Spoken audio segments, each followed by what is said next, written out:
Assalamualaikum warahmatullahi wabarakatuh. Alhamdulillah, wassalatu wassalamu ala rasulillah Muhammad ibn Abdillah wa ala alihi wa sahbihi wa man walah. Subhanaka la ilma lana illa ma 'allamtana innaka antal alimul hakim. Rabbi shrah li sadri wa yassir li amri wahlul 'uqdatan min lisani yafqahu qawli. Amma ba'du. Segenap ibu-ibu nyai, segenap ning para nawaning yang hadir pada siang hari ini, dan juga segenap ustazah, para guru yang datang pada hari ini, juga tentu saja segenap santriwati dari pondok pesantren ini. Mudah-mudahan semuanya dalam limpahan rahmat ridha Allah Subhanahu wa taala, dirahmati dan dicintai Allah, disayangi dan disyafaati Nabi besar Muhammad sallallahu alaihi wasallam insyaallah. Amin ya rabbal alamin. Menjadi muslimah yang perempuan solehah berakhlakul karimah. Mau nginget-nginget judul pakai noleh ke belakang dulu nih. Perempuan solehah berakhlakul karimah. Akhlak itu kalau dalam bahasa Indonesianya karakter. Akhlak itu dalam bahasa Indonesia disebutnya karakter, kepribadian. Nah, kepribadian. Yang kata Nabi Muhammad alaihi wasallam, innama bu'ithu liutammima makarimal akhlak. Sungguhnya aku diutus oleh Allah Subhanahu wa taala untuk menyempurnakan karakter manusia sehingga menjadi mulia. Karakternya karakter mulia. Nah, karakter nih kepribadian. Nih kita semuanya nih punya kepribadian. Orangnya kayak gimana? Nah, itu bertanya pribadi, ya. Kalau misalnya tanyanya duit kamu berapa? Itu kan ditanyain uang. Kamu keadaannya bagaimana? Biasanya urusan kesehatan. Tapi kalau orangnya kayak gimana? Tentu jawabannya bukan yang hidungnya mancung, matanya sipit, belok, misalnya nggak gitu jawabannya. Kalau ditanya orangnya kayak gimana, itu pertanyaan jawabannya adalah karakter, pribadi, kepribadian, atau dalam bahasa Islam kita dikenal dengan istilah akhlak. Akhlaknya kayak gimana? Innama bu'ithu liutammima makarimal akhlak. Sesungguhnya aku diutus Allah Subhanahu wa taala untuk menyempurnakan karakter manusia, pribadi manusia, sehingga mereka memiliki karakter mulia, pribadi yang mulia. Makanya kalau pengen tahu sudah berhasilkah Nabi Muhammad mengubah saya? Sudah berhasilkah Islam mengubah saya? Atau apakah saya adalah umat Nabi Muhammad yang seperti diharapkan oleh Nabi Muhammad? Maka jawabannya ada pada karakter kita, akhlak kita. Sudahkah kita menjadi pribadi seperti yang diinginkan oleh Islam, seperti yang diinginkan oleh Allah, seperti yang diinginkan oleh baginda kita Nabi besar Muhammad? Maka yang paling mulia di antara kita, yang paling tercinta di antara kita di sisi Allah, Yang paling dekat sama Nabi Muhammad di antara kita adalah orang-orang yang berkarakter mulia, berkepribadian mulia, atau seperti yang saya sampaikan tadi, dalam istilah Islam kita berakhlakul karimah. Bukan yang paling banyak ilmunya, bahkan bukan yang paling banyak ibadahnya, bukan yang paling banyak hartanya, bukan yang paling cantik, tentu saja saudaraku sekalian yang saya muliakan, yang paling tercinta di sisi Allah, yang paling mulia di sisi Allah, yang paling tercinta di hadapan Nabi Muhammad, tentu yang paling melaksanakan visi misinya Nabi Muhammad. Terutus di atas muka bumi buat apa? Nabi Muhammad bilang, aku diutus Allah untuk mengubah karakter hidup manusia, memperbaiki kepribadian manusia, menjadikan umat manusia sebagai orang-orang yang berakhlak mulia, berakhlakul karimah. Sekarang kalau kita pengen hidup mulia, pengen jadi umat Nabi Muhammad yang diinginkan, sesuai yang diinginkan Nabi, kita berarti harus berakhlak yang mulia. Apa sih akhlak itu? Karakter itu dibentuknya dari apa? Nih, coba kita perhatikan. Karakter manusia diciptakan atau dihasilkan dari kebiasaan hidupnya. Kebiasaan kamu kayak gimana? Itu menjadikan kamu punya karakter seperti itu. Kebiasaan kamu, kalau ada orang yang kasar, kamu kasar lagi. Berarti akhlak kamu adalah akhlak orang yang kasar. Kamu punya kebiasaan berbohong, berarti karakter kamu, akhlak kamu adalah akhlak seorang pembohong. Kamu punya kebiasaan tersenyum, selalu terlihat tersenyum. Nah, itu karakter namanya. Jadi karakter kepribadian seseorang terbentuk dari kebiasaan. Kebiasaan dimulai dari tindakan. Tindakan dimulai dari niat. Niat dihasilkan dari pemikiran.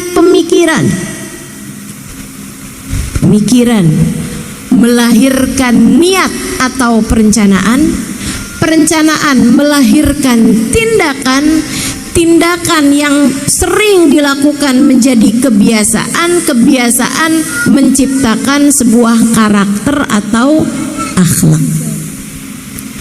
Jadi kalau kamu mau memperbaiki karaktermu, akhlakmu menjadi akhlak karimah, menjadi akhlak yang mulia, kamu harus benahi kebiasaan-kebiasaanmu.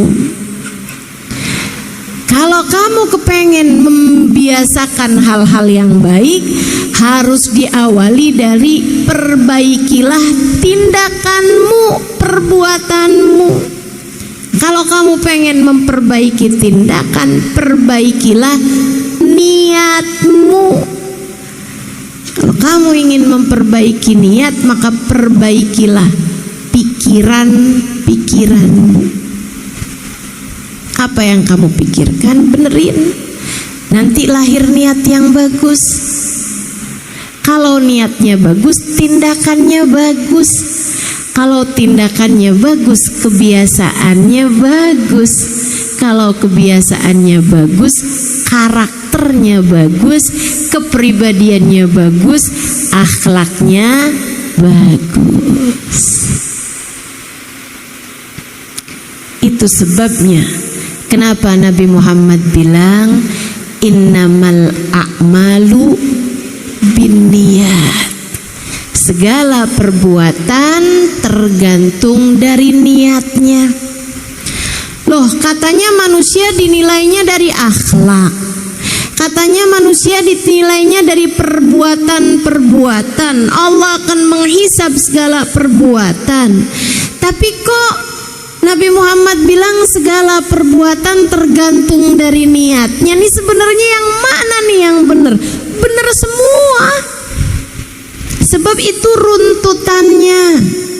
Orang yang pikirannya bagus, niatnya bakal bagus. Orang yang niatnya bagus, maka tindakannya bagus. Orang yang tindakannya bagus, maka kebiasaannya bagus. Orang yang kebiasaannya bagus, akhlaknya bagus. Dan disitulah nilaimu sebagai seorang manusia. Disitulah nilai saya sebagai seorang manusia. Nilai kita di hadapan Allah, nilai kita sebagai umat di hadapan Nabi Muhammad, nilai kita di hadapan sesama manusia ada pada karakter, ada pada akhlak. Adik-adik, saudariku sekalian yang saya muliakan karenanya, yuk kita benerin. Pengen akhlaknya bagus, mesti benerin dari awalnya, yaitu benerin di niat. Dan niat itu dipengaruhi sama pikiran-pikiran yang masuk. Pikiran yang masuk punya dua pintu, dek, mata sama telinga. Kamu ingin memperbaiki pikiran-pikiranmu, pastikan jangan lihat kecuali barang bagus, barang benar. Pastikan jangan dengar kecuali barang bagus, barang benar. Itu sebabnya kenapa kita perlu berguru. Itu sebabnya kenapa kita perlu mendengar dari orang-orang mulia. Belajar di pondok-pondok pesantren, memastikan mata kita terjaga, telinga kita terjaga. Kalian di pondok pesantren ini senikmat-nikmat tempat, tidak banyak maksiat yang bisa dihasilkan. Hanya perlu pandai-pandai menjaga pikiran. Hanya perlu pandai-pandai menjaga pikiran. Benerin niat. Nih, pikiran kemudian menghasilkan niat. Benerin niat. Adik-adikku sayang, saya lama nyantri di sini di Sarang 3 tahun, di Al Anwar Pusat, di tempatnya Kiai Haji Maimun Zubair. 3 tahun di sini, sebelumnya ada 5 tahun di Dalwa, Darul Lughah wa Da'wah. Sudahnya ada setengah tahun sebelumnya. Sebelum di sini, sesudah di Dalwa, ada setengah tahun di At-Tauhidiyah Tegal. Dan sesudah dari sini saya juga nyantri di Daruz Zahra Tarim Hadramaut Yaman, berguru kepada Habib Umar bin Hafid. Saya tahu rasanya jadi santri. Maka mudah-mudahan nasihat saya pada siang hari ini mudah-mudahan bisa kamu terima dengan sebaik-baiknya. Sebab saya menyampaikan dengan sepenuh hati saya sebagai santri senior yang saya berharap ditetapkan sebagai santri sampai saya mati. Santri dari para guru-guru saya. Mudah-mudahan harapan saya diakui sebagai santri dari dunia sampai nanti di hari akhirat insya Allah. Dek, nomor 1 bagusin niat. Nomor 1, man saluhat niyatuhu saluhat a'maluhu la mahalah, wa man fasadat niyatuhu fasadat a'maluhu la mahalah wa in kanat fi suratihi hasanah. Katanya Habib Abdullah bin Alawi Al-Haddad dalam kitabnya An-Nasaih Ad-Diniyah, beliau mengatakan orang kalau bagus niatnya, bagus perbuatannya. Orang kalau jelek niatnya, jelek perbuatannya, walaupun kelihatannya bagus. Misalnya nyantri di sini, belajar di pondok pesantren, sama-sama belajarnya, sama-sama ngafalinnya, sama-sama mendengarkan kajian. Akan tetapi hasilnya atau bahkan nilainya di sisi Allah Subhanahu wa taala terhadap dudukmu di pondok pesantren ini tergantung dari bagaimana niatmu. Yang niatnya bagus, perbuatannya bagus. Yang niatnya jelek, walaupun kelihatan perbuatannya bagus, akan tetapi sejatinya tetap jelek juga. Kenapa kamu di pesantren ini habisnya nggak diterima di sekolah umum daripada nganggur? Kenapa kamu belajar di pondok pesantren? Siapa tahu dapat jodoh anak kiai. Lah amin. Saya lagi ngasih tahu niat yang salah malah diaminin. Adik-adik saudariku sekalian yang saya muliakan, hati-hati sama niat. Kenapa kamu belajar di pondok pesantren? Biar saya ngerti jadi hamba Allah yang benar. Biar saya kenal sama Nabi Muhammad. Biar saya bisa mempelajari ilmu Allah. Sebab ilmu Allah disampaikan kepada Nabi Muhammad. Nabi Muhammad menyampaikan ilmu Allah dalam bahasa Arab. Saya ingin mempelajari ilmu Allah, karenanya saya belajar di pondok pesantren yang memang mengajarkan ilmu Allah sekaligus bahasanya. Itu sebabnya kenapa kamu perlu belajar Nahu, kamu perlu belajar saraf, kamu perlu belajar tata bahasa Arab, bahkan menghafalkan bait-bait dalam alfiyah. Itu semuanya kita lakukan dalam rangka biar kita ngerti, memahami bahasa Arab yang merupakan bahasanya Nabi Muhammad, yang merupakan bahasanya Nabi Muhammad.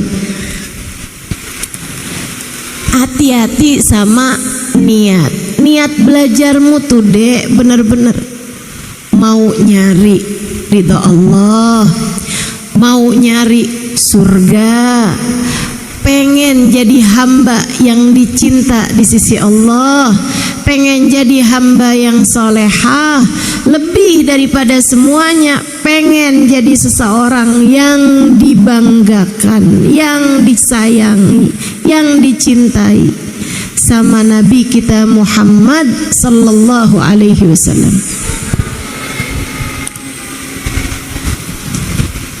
Orang yang belajar ilmu agama dekat untuk dicinta sama Allah,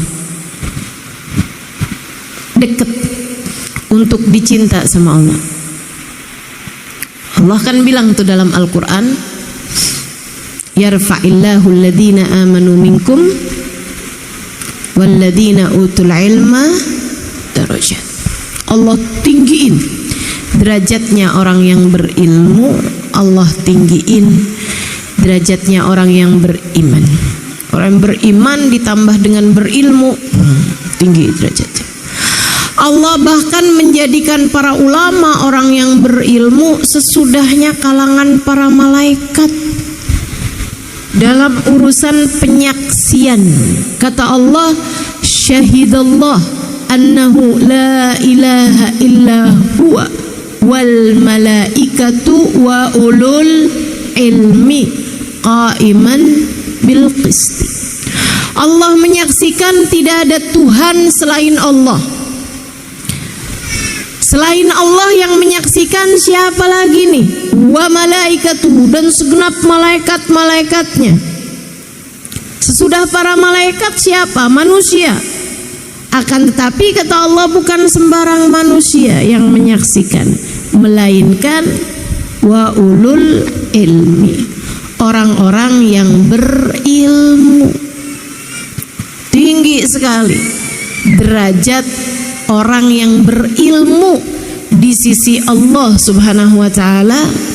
Allah tegaskan, la yastawil ladzina ya'lamun wal ladzina la ya'lamun. Gak akan pernah sama orang berilmu dengan orang yang tidak berilmu. Gak sama orang berilmu dengan orang yang tidak berilmu. Karenanya penting untuk kita menjadi orang yang berilmu. Tapi sebelum itu penting untuk cari tahu niatmu menjadi berilmu ini untuk apa. Niatmu pengen jadi orang yang berilmu itu buat apa? Imam Ghazali bahkan menyebutkannya di dalam kitab Bidayatul Hidayah. Siapa yang menuntut ilmu tujuannya adalah untuk mencari Allah, mencari ridha Allah, pengen jadi hambanya yang benar, fadak, itu adalah sesuatu hal yang sangat indah, kata Imam Ghazali. Itu memang seharusnya begitu. Tapi siapa yang menuntut ilmu liyajma'al mal, buat ngumpulin harta, pengen nanti bisa jadi ulama, bisa jadi ustazah, bisa jadi bunyai, bisa jadi orang yang terkemuka, banyak hartanya, punya kekuasaan, punya jabatan di hadapan masyarakat. Siapa yang niat mencari ilmunya untuk memalingkan orang-orang kepada dirinya, biar orang pada ngadep sama dia, untuk menunjukkan kepada teman-temannya bahwa dia adalah orang yang berilmu, bahwa dia adalah orang yang paling sukses, dia adalah orang yang paling berhasil. Katanya Imam Ghazali dalam kitab tersebut, fa anta sa'in li hadmi dinik, kamu adalah orang yang sedang berupaya menghancurkan agamamu. Kamu adalah seseorang yang sedang berusaha menghancurkan agamamu. Jangan deh, jangan nyari ilmu agama hanya untuk mendapatkan dunia, hanya untuk mendapatkan keridhaan manusia, apalagi hanya untuk sekedar nyari jodoh, apalagi hanya untuk sekedar biar bisa bangga di hadapan orang-orang di kampungnya kalau pulang kampung. Karena saya udah hafal Al-Quran 30 juz, karena saya sudah hafal ribuan hadis Nabi, karena saya sudah hafal Alfiyah Ibnu Malik 1000 bait misalnya gitu. Karena saya sudah bisa baca kitab gundul gitu misalnya. Sementara teman-teman saya di kampung yang gondrong aja mereka nggak bisa baca. Bukan untuk itu. Seharusnya ketika kamu menuntut ilmu agama, bukan untuk itu tujuannya. Agama itu adalah penghubung antara hamba dengan Allah Tuhannya. Maka nilaimu dalam beragama adalah sekuat apa hubunganmu dengan Allah. Agama sekali lagi adalah tali yang menyambungkan seorang hamba dengan Allah Tuhannya. Maka Nilaimu dalam beragama bukan tentang seberapa banyak ayat Al-Quran yang kamu hafal, bukan tentang seberapa banyak hadis Nabi yang kamu hafal, bukan tentang seberapa lancar kamu membaca kitab kuning, bukan tentang itu adekku sekalian. Akan tetapi nilaimu dalam beragama adalah tentang seberapa kuat hubunganmu dengan Allah, seberapa tinggi hatimu dalam menghadirkan Allah, seberapa mampu hidupmu dalam menjadi hamba Allah Subhanahu wa ta'ala yang mengingatnya dalam tiap waktu.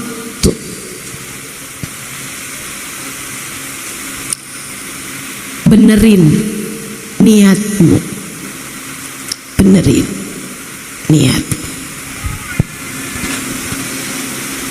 Hati-hati meniat, hati-hati meniat. Allah tuh ngelihat kamu hanya dari niat deh, bener deh. Kalau udah bener niatnya bagus, lurus, nyambung, akan ada banyak hal yang Allah Subhanahu wa ta'ala berikan untuk hidupmu. Maka sebagai santri, benahi niat. Insya sebagai guru, benahi niat. Sebagai pemimpin pondok pesantren, pengurus pondok pesantren, pembina pondok pesantren, benahi niat. Wa innama likulli imri'in ma nawa. Setiap orang hanya akan diberi sesuai dengan niatnya, sesuai dengan niatnya. Ada satu cerita yang dikisahkan oleh guru saya Habib Umar bin Hafid tentang seseorang sahabat yang berjihad fisabilillah. Biasa para sahabat tuh kalau mau berangkat jihad itu ada pengumuman. Ada, kalau zaman sekarang kan kalau mau ngumumin sesuatu gampang nih, di TV, di media sosial, di internet gitu. Al Anwar mau ngasih pengumuman gampang bener, tinggal taruh aja di media sosialnya Al Anwar ada perkumpulan alumni misalnya gitu ya, tanggal sekian acara ini itu, pengumuman gampang. Zaman dulu kan belum ada, bahkan sekedar mikrofon belum ada tuh zaman Nabi. Jadi kalau Nabi mau berangkat pergi perang tanggal sekian, jam sekian gitu, itu pengumumannya ada orang naik unta yang suaranya keras, dia lewatin pemukiman umat Islam, kemudian diumumkanlah di sana. Ya ayuhan nas tajahazu. Warga muslimin, orang-orang Islam, siap-siap. Nabi Muhammad mau berangkat perang tanggal sekian, jam sekian. Kita kumpul semuanya, disebutkan gitu ya tempatnya, di Masjid Nabawi misalnya gitu. Nah, ada seseorang dari sebuah perkampungan, ketika didengar panggilan-panggilan itu, dia segera mempersiapkan. Wah, pergi perang lagi nih, alhamdulillah. Dia pun segera menajamkan pedangnya. Dia pun segera membersihkan kudanya. Kudanya dimandiin sama dia, disikat. Wah, pergi perang nih dak, kita dak. Dia bilang sama kudanya, disiap-siapin pedang. Habis selesai capek, dia baringan di balai-balai, ketiduran. Dalam tidurnya dia mimpi kayaknya sudah terjadi perang. Oh, waktu dia bersihin kudanya tuh, dia sambil mikir, perang lagi nih. Mudah-mudahan menang. Mudah-mudahan dapat harta rampasan. Nanti kalau dapat harta rampasan kan suka ditanya tuh, mau unta, mau kuda, atau mau kambing. Kalau sapi jarang zaman itu ya.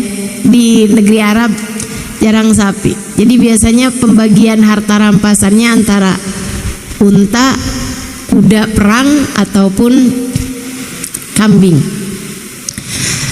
Wah, kalau nanti saya dapat harta rampasan perang, milih apa ya? Saya nggak mau milih kuda, saya kan udah punya nih kudanya nih. Saya mau milih kambing.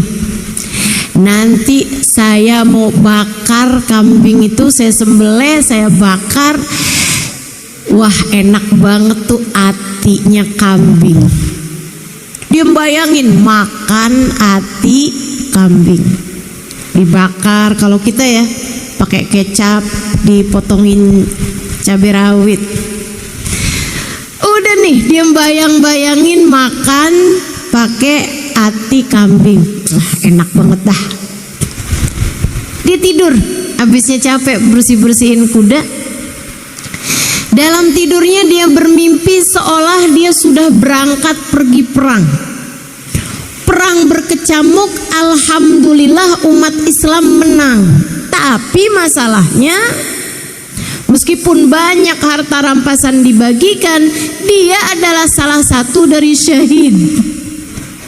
Mati, tewas dalam peperangan tersebut. Mimpinya panjang sampai seolah-olah dia sudah ada di padang mahsyar. Di hari penghisaban, di hari pembagian pahala. Dia pun diberi pahalanya. Itu orang-orang yang mati syahid bersama dengan dia nih, barengan nih mati syahid itu. Diampuni dari tetes darah pertama yang tumpah di bumi. Semuanya. Dia enggak. Baunya harum, bau darahnya itu lebih wangi daripada bau kasturi. Begitu katanya Nabi Muhammad SAW. Makanya orang mati syahid enggak dimandikan. Mereka dikuburkan bersama dengan darah-darahnya. Mereka langsung dikuburkan, bahkan tidak dikafani. Bersama dengan baju-bajunya yang berlumuran darah itu mereka akan dikuburkan. Nanti dibangkitkan di akhirat, kata Nabi Muhammad, bau darahnya lebih wangi daripada bau misik. Semuanya pada wangi misik. Dia enggak. Siang mimpi ini dia tidak mendapatkan ampunan, dia enggak mendapatkan aroma misik. Dan semua nih para syuhada yang syahid-syahid itu mendapatkan ampunan, syafaat, bahkan selain untuk dirinya sendiri ampunan, dia bisa memberikan syafaat kepada 70 keluarganya atau sahabatnya, siapapun yang dia inginkan diselamatkan. Yang semestinya masuk neraka dulu sebelum masuk surga, bisa langsung masuk surga dengan syafaatnya syahid tersebut. Satu syahid bisa memberi syafaat 70 orang. Dia enggak. Dia nanya sama malaikat, Om, bingung manggil malaikatnya apa ya? Pak malaikat, saya mau numpang nanya dong ini. Oh, kenapa? Ini kan saya syahid juga nih, barengan sama teman-teman saya. Kenapa kok yang lain-lain diampuni dosanya dengan tetes darah pertama, aromanya bau kasturi, diberi kemungkinan memberi syafaat 70 orang, saya kok enggak?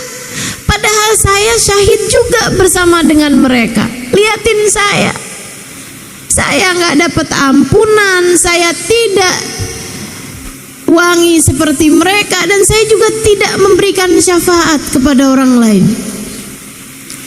Kenapa? Dia bilang, Malaikat tersebut menjawab, oh sebentar, dilihat catatannya. Oh iya, tenang, buat kamu udah disiapkan. Apa malaikat? Ati kambing.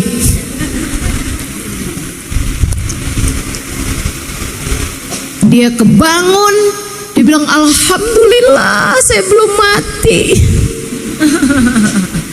Kalau saya mati beneran cuman dapat ati kambing, karena niat saya ternyata hanya sekedar kepengen dapat ati kambing. Hati-hati sama niat. Mau mondok 4 tahun 5 tahun hanya untuk sekedar bisa punya rumah, bisa punya